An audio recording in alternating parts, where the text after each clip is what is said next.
persimmon. Persimmon. Yes. And what do that do for you now? Well, this is one of the few fruit that when you eat it, if you have breast cancer, goes straight to the cancer itself and kill the cell within the breast without harming the cells of that breast.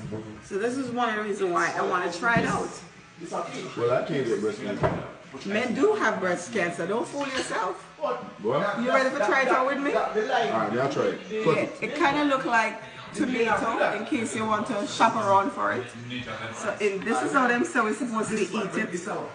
Turn it over. Look, one look like a tomato for you. Yeah, and cut it that way. Okay. So we can take one? Yeah. Let's try it and see what it tastes like. Let's see what it tastes like.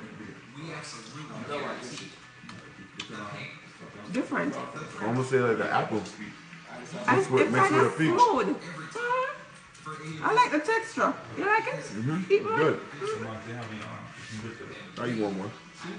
Since I got two breasts, I cure this one and now I'm gonna cure this one.